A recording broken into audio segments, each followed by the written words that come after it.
I will say this about the cheerleaders, swaying in unison as well. Swaying and clapping in unison. And smiling. Happy.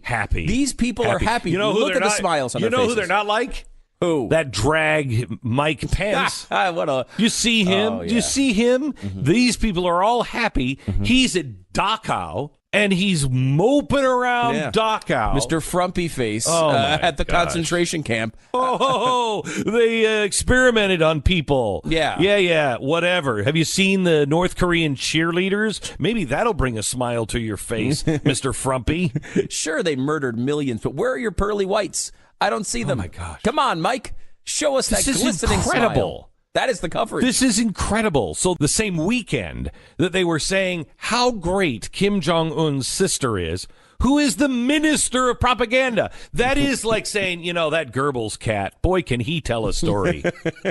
It's true. It really is. Yeah. Have you read any of his works or seen any of his films? My gosh, he's a brilliant filmmaker and a storyteller. Oh, we sat with Goebbels for hours and just listened to these fascinating stories about Adolf Hitler. It's great.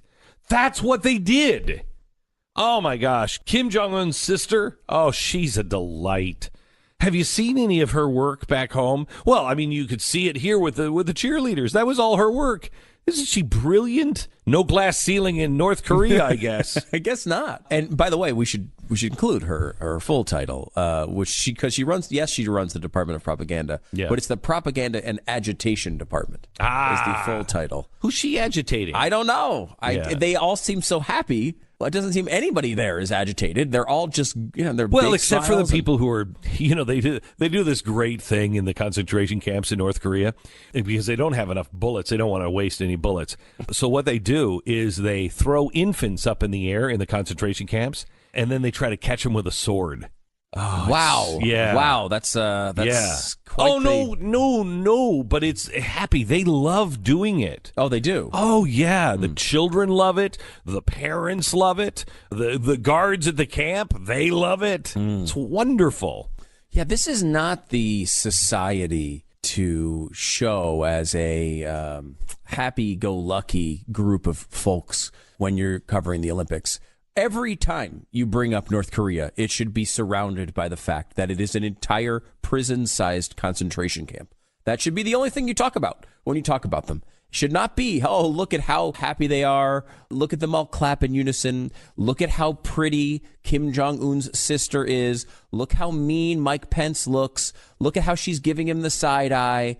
Look at how she's winning the diplomatic gold medal. None of that should be part of this conversation. This is a bunch of people that murder their own. This is Nazi Germany. This is Nazi Germany. I mean, it is. The only difference with it is that it's communist instead of fascist. Yeah. I mean, there's a slight difference, and that's a slight difference, by the way, between communism and fascism. Because they're both socialist states. Right, because they're both socialist states. And also, the big difference between the Soviet version of communism and North Korea, while they may still believe in the Soviets believed in a global brand of all-encompassing government control, where the fascists believe in a nation state where there was complete and total government control. That's the big difference between fascism and communism of the day back in World War II. Yeah. With North Korea, I mean, they may believe in a global version of it. However, they apply it pretty much in their nation state. They do try to influence others. They don't have the power that the Soviets had. Although they'd love to have it. And if they had it, they would attempt it. But that's not a big difference. The bottom line is your life sucks in any of these regimes. And North Korea, in some ways, is even more restrictive than the Soviet days were. How, Stu? Oh, well, I mean, again... Have you seen how happy they are? They're able to focus their control in a much smaller area. The Soviet republics were difficult to control, which is one of the reasons why they had so many problems doing that. Yeah. And why they had to do things like the Holodomor, where they murdered millions of people. Yeah. I mean, they only murdered about 50 million people. Between 20 and 50 million. And, the North Koreans don't have those far-flung assets, right? Where, the reason why they had to kill millions of people in Ukraine is because they were pesky. They kept thinking maybe they should have a little freedom. Where in North Korea, there's not much of that left at this point. We talked about the example of the doctors who go over to North Korea, and they go there to do basic surgeries that everywhere else in the world are completely routine. You have a cataract, for example, and the eye surgeons come in, they do the surgery, you're totally fine. Everywhere else, pretty much in the world. In North Korea, everybody gets them, just goes blind because they never get any surgery, and they sit here for years and years and years and years, and it gets worse and worse and worse and worse, and then they eventually just go blind. So there's doctors who actually cross these borders and will do the surgeries for the people for free because they just know, it's never going to happen. So they risk their lives going in there, doing these surgeries. And they had a documentary crew that snuck in with one of these groups, and they showed what happened afterwards. So these people are basically blind. They have doctors from outside of the country come in and do these surgeries for free to cure them and make them see again. And the first thing they see is the poster of, at this time, it was Kim Jong-il, and they praise him. This is a guy who's kept these doctors away from you this whole time, and they praise Kim Jong-il. Of course they do. They're so, and there's nothing. No, they're happy because now they can see and drive their Cadillac that they, apparently you left this out. You said they had Cadillacs and. No, cataracts. And that's different. What? Yeah, it's totally different.